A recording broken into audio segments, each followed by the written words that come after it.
Welcome to the great 26 November 2016, sebuah peristiwa membuat heboh para pencinta musik keras, terutama musik punk rock.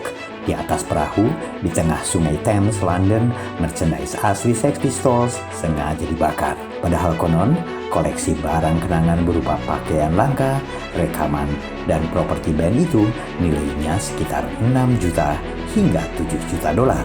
Selain itu, sejumlah tokoh Inggris dalam bentuk boneka seperti Theresa May, David Cameron, dan Tony Blair yang didandani dengan gaya punk juga ikut dibakar. Aksi itu dilakukan Joe Korn, putra dari manajer Sex Pistols, sebagai bentuk protes. Ia beranggapan punk telah mati karena budaya punk telah menjadi mainstream, sehingga Sex Pistols tidak dibutuhkan lagi. Bisa diduga aksi itu memicu kontroversi.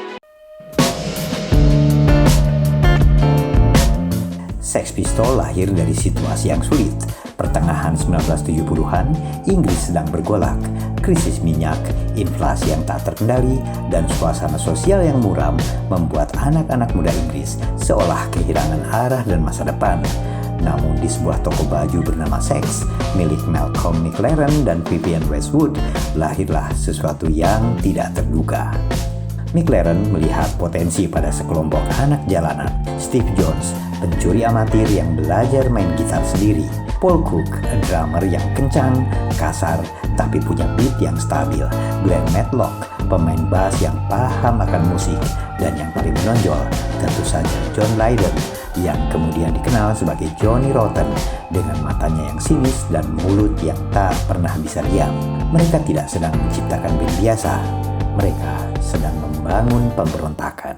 Di tahun 1976, dunia mendengar teriakan pertama mereka, Energy in the UK.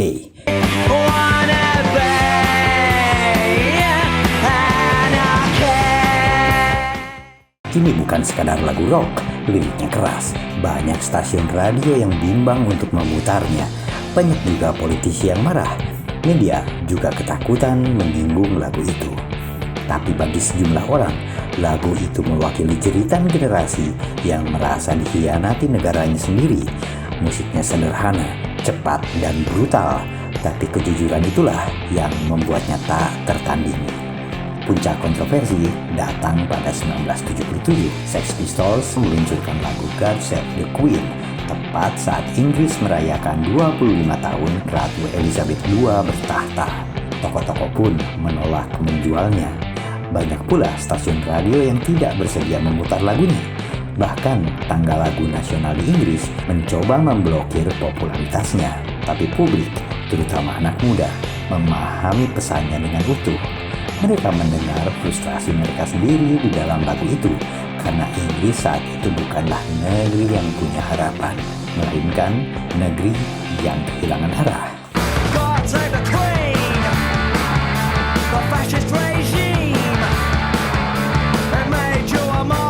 Di tahun yang sama, mereka merilis album pertama dan satu-satunya, Nevermind the Bollocks, Here's the Sex Pistols.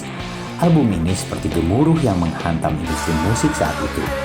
Tidak ada yang terdengar sejujur, sekasar, dan seberani itu. Album itu pun hanya satu-satunya album studio Sex Pistols. Namun album itu pula yang menjadi pondasi musik punk rock modern.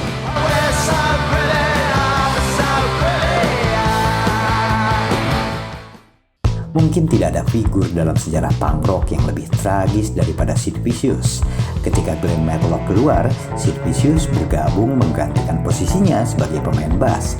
Secara musikal, ia bukan pemain bass yang hebat, tapi secara visual, secara energi, ia adalah punk itu sendiri. Gaya hidup dan kekacauan yang mengikutinya memperkuat citra Sex Pistols sebagai band yang hidup di ambang kehancuran.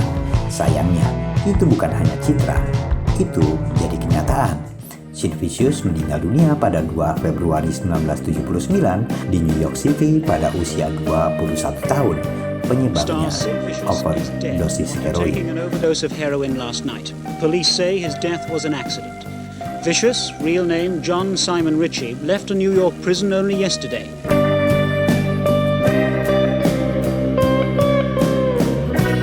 awal 1978, Sex Pistols menjalani tur Amerika Serikat. Tur yang kemudian dikenal sebagai salah satu tur terburuk dan paling kacau dalam sejarah musik. Pertengkaran internal, tekanan media, kecanduan dan rasa lelah membuat hubungan antar anggota semakin rapuh. Di konser terakhir di San Francisco, Johnny Rotten berhenti di tengah panggung dan ia berkata, "Pernahkah kalian merasa ditipu?" Ever get the feeling you've been cheated? Good night. Itu adalah pengakuan yang jujur dan akhir dari sebuah band bernama Sex Pistols. Mereka pun bubar. Sex Pistols memang bubar, tapi warisan mereka ternyata jauh lebih besar daripada umur band itu sendiri. Sex Pistols telah membuka jalan bagi generasi punk berikutnya. Dalam 2 tahun eksistensinya, panggung Sex Pistols ditandai dengan banyak kerusuhan, perkelahian, botol terbang, sampai penghinaan terhadap aparat. Sex Pistols seolah merayakan hidup yang berantakan dengan sukacita. Mereka juga menciptakan semangat DIY, do it yourself, yang memengaruhi seni, desain, dan gerakan independen di seluruh dunia. Menariknya, guncangan itu muncul hanya dari sebuah album band punk rock bernama Sex Pistols. Sex Pistols mungkin band paling singkat dalam sejarah rock, tapi dampaknya akan terus hidup selamanya.